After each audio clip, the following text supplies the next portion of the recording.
everybody, I'm Dan 2x15 here, also known as that on Xbox Live, YouTube, and on Twitch. Back again for a WWE review. Oh my god, I'm going to give WWE a load of props here because, ladies and gentlemen, they did good, and so I'm going to give them 2 thumbs up. My god, it was amazing!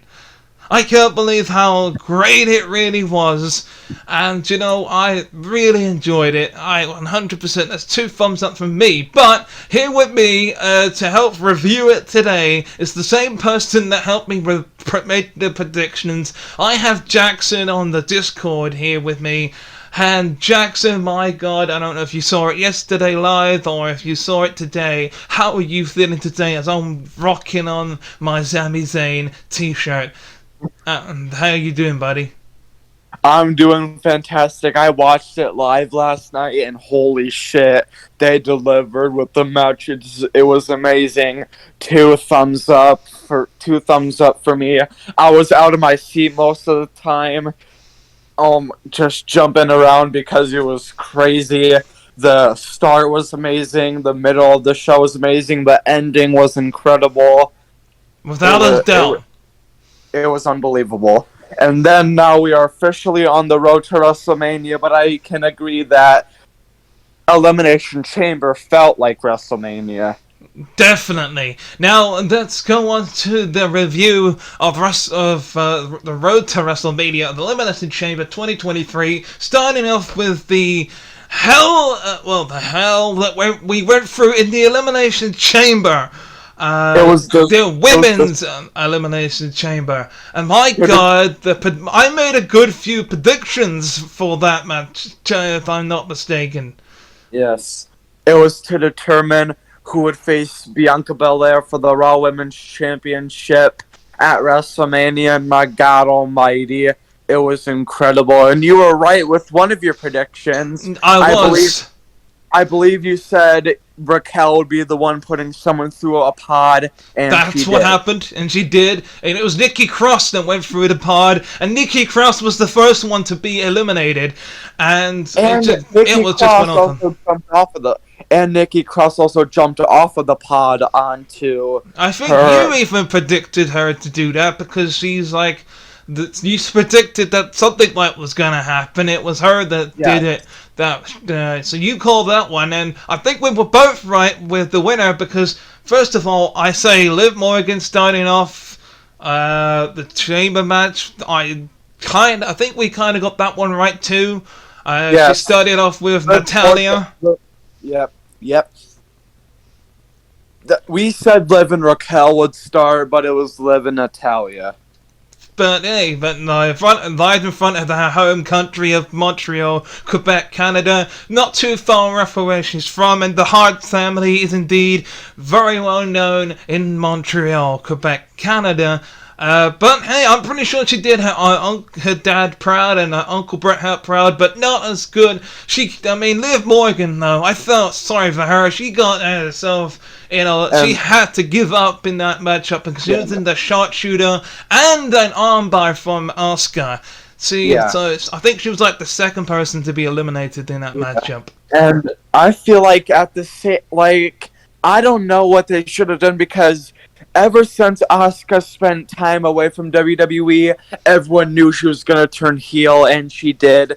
And I felt like at the same time, there was no point of doing the Elimination Chamber because she would have gotten the opportunity at WrestleMania anyway, but I feel like they didn't just want to hand it to her, so they had the Elimination Chamber match. And if you think about it, I think they're trying to build up a storyline between Asuka and Liv Morgan before WrestleMania because on Raw, we have that Raw versus SmackDown 6-woman tag, the Raw before the Elimination Chamber. Asuka made Liv tap out. Then they faced on SmackDown. Liv tapped out. Then they were the final 2 in the Elimination Chamber. Liv tapped out. So I feel like later in a couple of weeks, Liv Morgan will try and face Asuka for the WrestleMania opportunity. and probably fail miserably. But I can say both you and I were correct with the eventual winner, who basically almost got eliminated by Carmella. Again, I will admit, Carmella, I thought she was going to be the first out, one of the first two, but she survived until the end, and what was, by God, Asuka getting super kicked by Carmella. I thought that was it. I don't know about you, Jaxson. I thought that was it.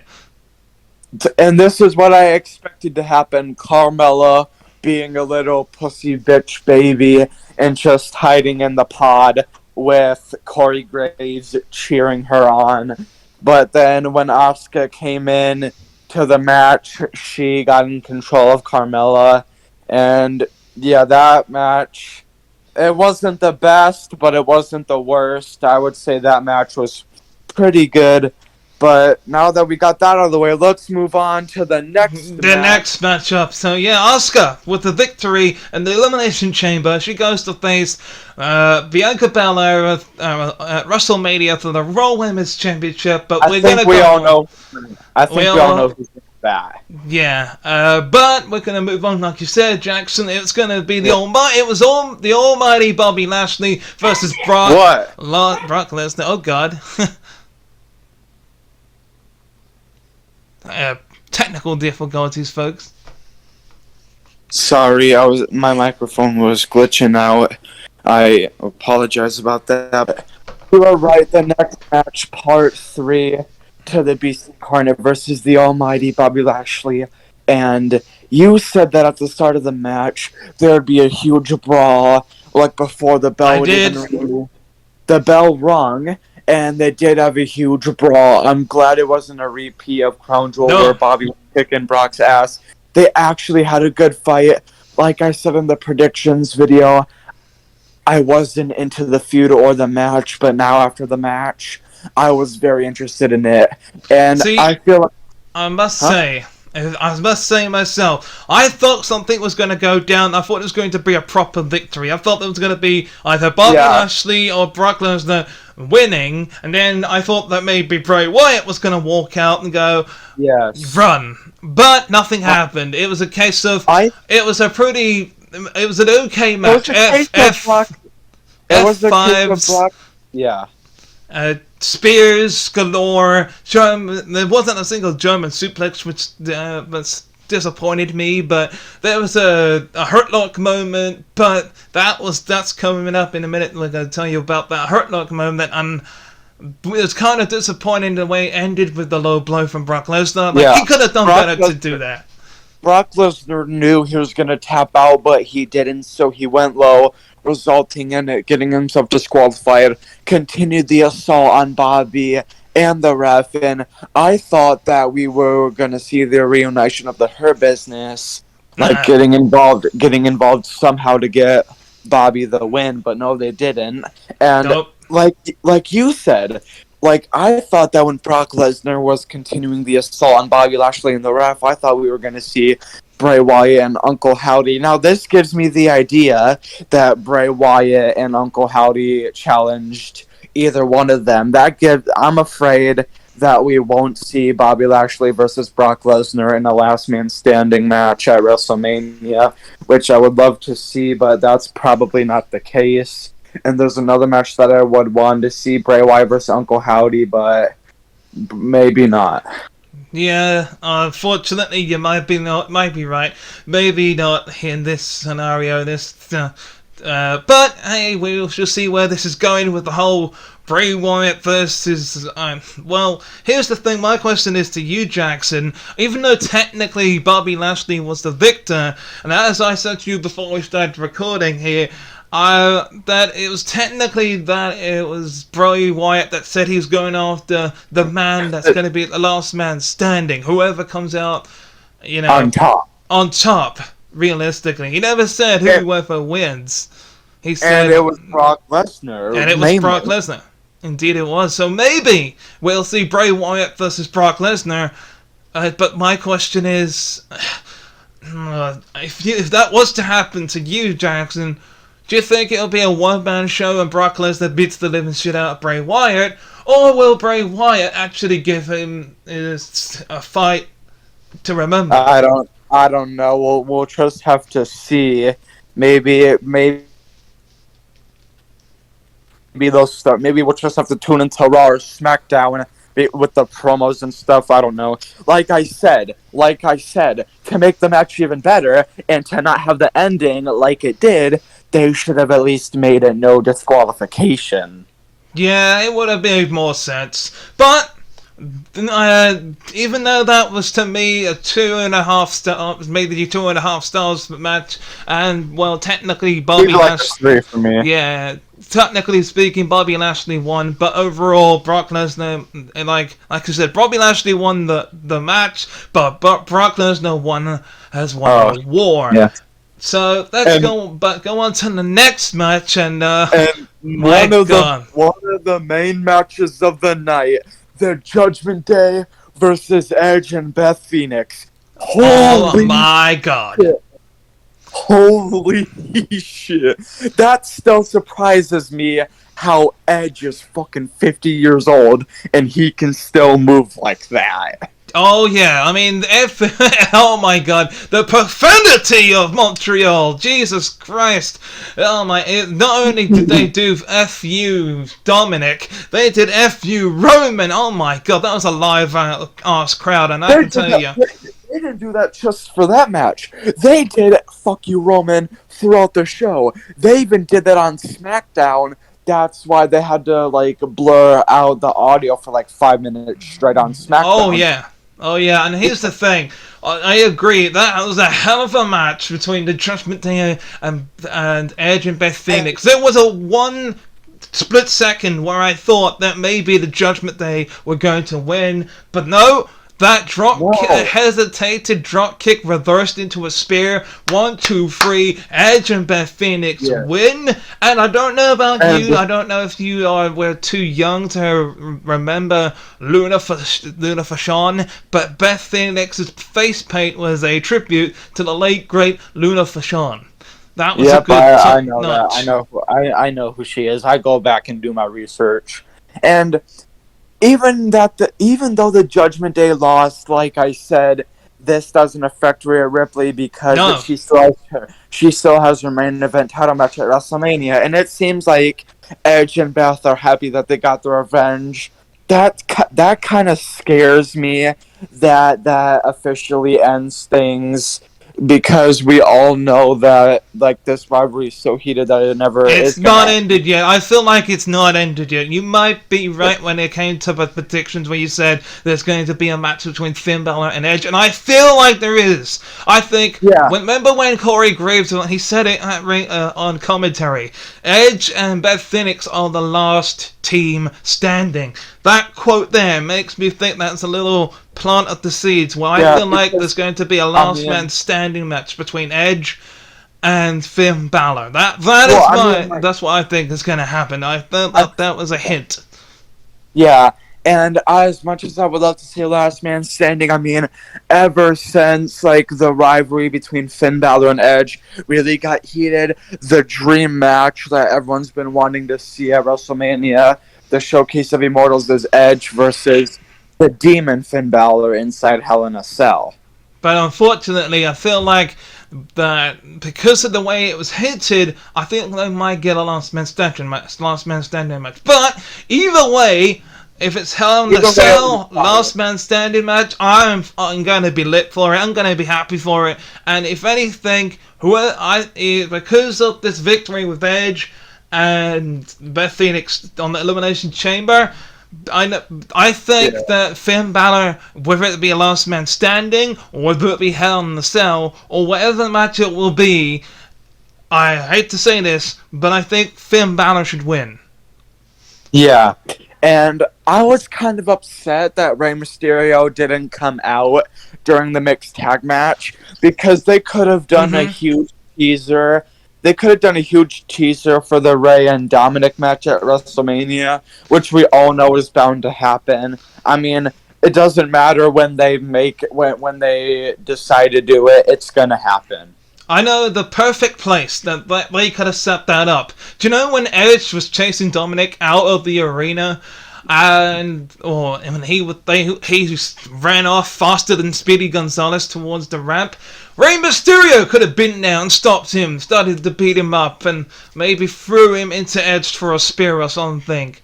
But nope, he just ran off, left, came back, tried to cost him the victory, didn't, and in the end of the day, Edge and Beth Phoenix pick up the victory. And I can tell you, I got so scared when Rhea Ripley almost hit Beth Phoenix with a chair shot onto the steel steps. But she was able to reverse it, and you're right. The Grit Couple, the Hall of Famers, came on top. And then we have the 6-man United States Championship Elimination Chamber. Yes, we do. We got the 6-man Elimination Chamber for the United States Championship. And I was kind of right. I mean, realistically, think about it. I think you predicted that Seth Rollins and Johnny Gargano were going to start off. Am I not mistaken? I predicted Johnny Gargano and Austin Theory to start. Well, you kind of got it right, and I did. Although we can both say we were right about the Johnny Gargano starting the match, because I said Johnny Gargano and Montez Ford. You said Johnny Gargano and Austin Theory. But Austin Theory was the third man into the chamber, and my God. At the end, admittedly, the order of elimination, I technically got right. Because if you remember, I said Bronson Reed to be the first one to go. I also said that Johnny Gargano was going to be next after that, remember? Yeah, I know. And then I said it was going to be Damian Priest, which was correct. But the only two I got wrong was Seth Rollins, because I said Seth Rollins was going to be next. But then it turns out it was Montez Ford. Now, to me, I was very shocked on the way that they eliminated Montez Ford out of the competition. I was like, oh, okay then. So we're not getting this Montez versus Angelo Dawkins and Street Profits split up. Maybe we'll still have the match at WrestleMania, just not for the title. Maybe just be commiserations on Monday Night Raw, but he'll still betray him. I know. Yeah. So who knows? And the match, it makes sense for Johnny Gargano and Seth Rollins to start because out of everyone in the match, they both have the most history with Austin Theory up to late. So it makes sense for them to start. And I knew as soon as Austin Theory came in, I was like, oh no, they're going to double team on him. And what do? They double teamed. Inside the pod, too. Yeah, they beat his ass inside a pod. I was like, this is rape. And then... But I was right about the whole Bronson Reed. Even though he came in fifth, he demolished everyone in that goddamn ring. Even when Montez Ford came in, he demolished everybody. I thought maybe I was going to be wrong. Maybe I was like halfway through when he was demolishing everyone. I was like, this is my pick. This is my pick for the United States Championship. But no, he got eliminated first. And I felt like throughout the match, because everyone in the match has like at least one ally, I thought we were going to see someone come out through the floor and help a certain person win it. Like, for example, I know where this is going. We could have seen, like, The Miz come up from the floor and help Bronson Reed win the title or whatever.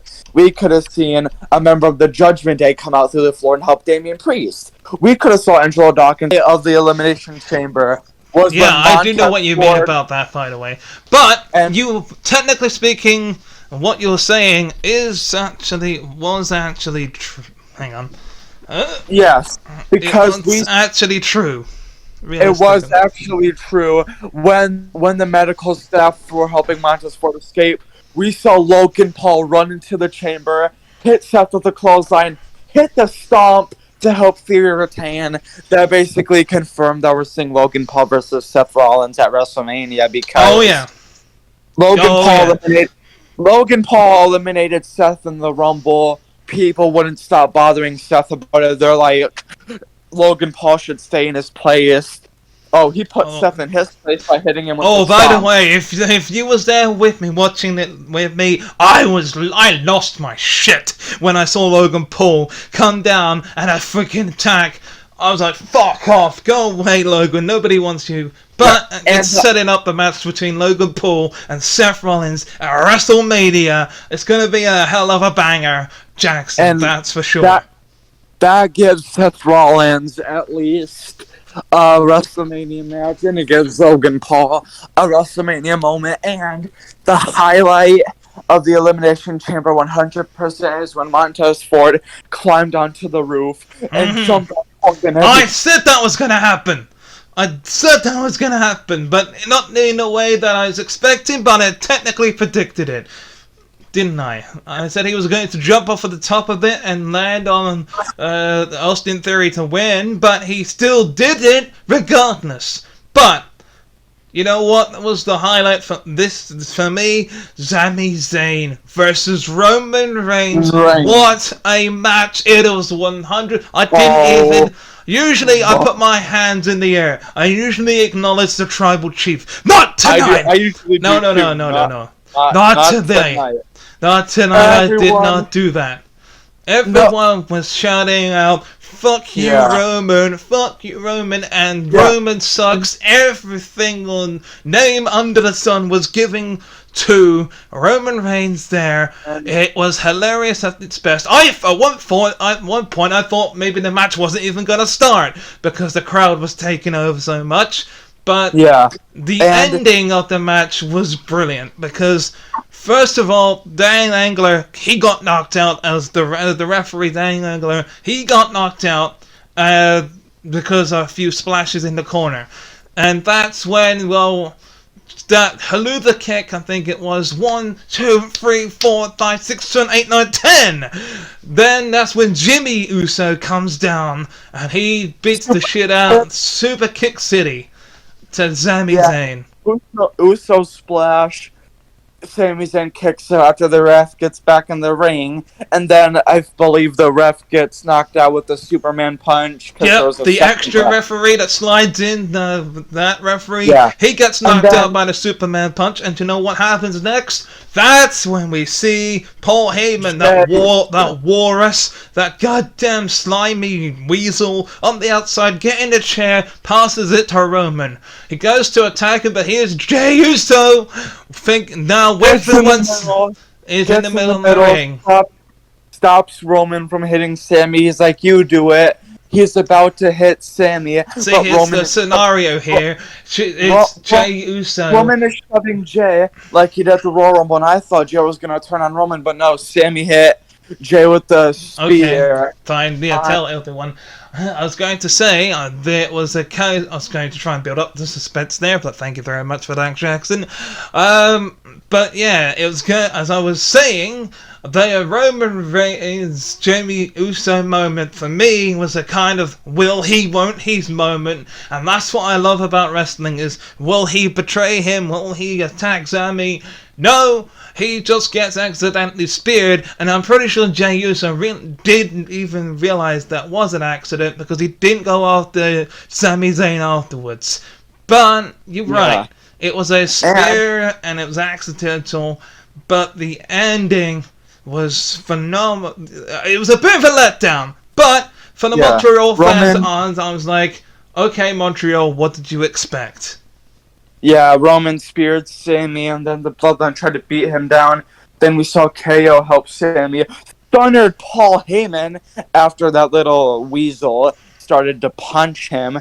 He punched like a girl because... Are you not going to acknowledge the fact that Roman Reigns won? Because, you know, that's the biggest bit that you missed out there, Jaxson. Is that... I know. I said Roman won. Yeah, you said he speared him, but you didn't acknowledge the fact that he won. I guess. Sorry. Well, the spear. Obviously. The spear for the win. 1, 2, 3, spear for the win. But Jaxson, you know, in all seriousness, the ending was great, like you said, with Kevin Owens coming down to save the day. Looks like we're going to get the Usos versus Sami Zayn and Kevin Owens at WrestleMania. We're going to get Roman Reigns versus Cody Rhodes at WrestleMania. And that is the next predictions that I'm going to be doing. Whether you join me for that is a good question. Whether you don't, that's fine as well. So my God, what an Elimination Chamber that was! It was a hell of a pay-per-view. So yeah, I'm gonna ask you now, Jaxson. I usually rate the Elimination, every pay-per-view, and that for me, out of 5 stars, was 4.5 stars. Due to the fact the ending could have been different. I predicted that there was going to be some shenanigans, and there was. But yeah, go ahead. What was you going to say? I swear to God, we had the same mind. That's literally what I was going to say, 4.5. And when I go back to earlier, this is a good point of, like, Montreal, like, what were they expecting? Because when Roman Reigns was walking out, the arena was completely silent, but when Sami came out, the roof fucking blew off. Yeah, but here's the thing what made the ending even more interesting, that they didn't even care. There was a bit of a roar when Kevin Owens' music hit, but after that, they didn't even care. Because Sami didn't win, that's the main thing that they were caring about. They didn't care about the save from Kevin Owens, as much as they love Kevin Owens. You probably didn't even realize, but there wasn't that much of a reaction for the save from Kevin Owens. Yeah, and at WrestleMania, it doesn't matter. We all know that Cody is winning. Well, yeah. 100%. But we'll just have to wait and see if that Reign... Well, I mean, here's if you think about it now. That Roman Reigns is now officially going to have a 943 reign as champion, because let's face it, the main event of night 2 of WrestleMania is going to be, pretty much the main event. Because it was 42 days as of Saturday, 41 days, so therefore, if you think about it, as for when I looked up and how many days there was 42 for when I looked it up on Friday, when I was looking up how many days there was, so... he will be 943 days as champion, but when it comes WrestleMania, that will come to an end. He ain't gonna reach 1,000 days. That would be an amazing record, is if some by miracle Roman Reigns wins at WrestleMania and only to reach the 1,000 mark, which I think would be perfect, but it won't happen. It'll be Roman Reigns losing to Cody Rhodes at WrestleMania. But anyway, folks, I'd like to say thank you very much for watching this review with me, yours truly, and of course Jaxson. And again, like I said, 4.5 stars, 2 thumbs up from me. Jaxson, you said the same thing. It was 4.5 stars from you. Am I not mistaken? Yeah, I did. And well, that is it. And until next time for another review, it's a goodbye from me. And a goodbye from me. Thank you very much for watching this video. If you like this video, click on the Master Chief icon to subscribe to my channel. And if you want to watch the preview of this video, click on the one on the left. If you want to watch the playlist, click on the one on the right.